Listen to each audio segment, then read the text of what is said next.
Hello everybody, this is Toys R Us, and for this special unboxing game on a Monday, that's exactly what we're going to be doing. So we're going to be unboxing a new figure that I've managed to acquire, and I'm going to be giving you some hints and some clues as to what it is.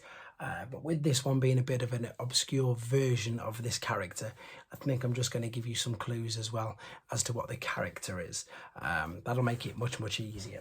But so this figure is okay, so it's a Japanese exclusive, which I love my Japanese exclusives, obviously. Yeah, so I've not seen one in this country, not in a long time actually, to be fair. It's been out, I think, since about the early 2000s. I don't know the exact date off the top of my head, definitely since the early 2000s. So it's not a Generation 1 figure. However, and this gives it away, well, something away straight away, that it is using a Generation 1 mold. So that means obviously that it's going to be, if for people who don't know, that's going to be an eHobby exclusive, or could be a store exclusive to be fair, but it is using a G1 mold, and the character is indeed kept his G1 name, so it's not as if it's something like Sunstorm where they've used a G1 mold and they've changed, of course, the name and called him Sunstorm. The figure itself, it's a little bit of an obscure one. It's a little bit like maybe the Nuclear Quest convoy that was just a sort of strange redeco of course Convoy, which is also known as Optimus Prime in Japan. However, the character is an incredibly popular character. It's he's huge. He's been around since yeah, he was one of the first figures that was released. The mold was used as a Diaclone before it was a Generation 1. So it's one of the original figures, and indeed original characters. I'm trying to think.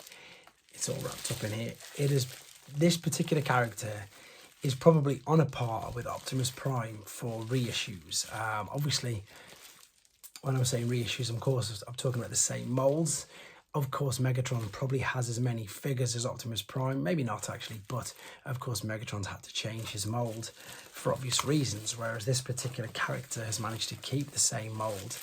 And yeah, through so many reissues. In fact, he's only just recently, and this is going to give it away, had another reissue using the same mold. But again, just a different colour scheme, or in fact, it was a colour scheme that was already used by Takara, to be honest, in a Takara exclusive, a little bit like this one, years and years ago. So yeah, so he's a Decepticon, and yeah, he's one of the original Seekers, and he's packed up lovely. And yes, it's sealed and not used at all, but I'm going to open it and I'm going to use it because I've just not seen one of these in hand. It is beautiful. It is the eHobby, and it is the Dark Starscream. So there you go. I don't know, as I say, I think maybe 6 I might have one of these. I'm not too sure. I've not seen many people with this one at all. Saw it on eBay, daft low price. Literally a third lower than all the other ones that you'll see on eBay. Thought, what's the catch? Checked it. Nope, it's fine. I think it's because it's missing the tape on the one side, but I'm intending to open it all. Or it's got no tape. Sometimes in Japan they didn't tape things up, so sometimes that confuses sellers and they think that it's not sealed. But even though, of course, it's not, but the contents itself is still unused. But I'm going to be opening this guy up and doing a video on him later on. Let me know if you got him in the comments. Of course, don't put his name down, just put yes, I got it. Let other people have a guess as well. Take care.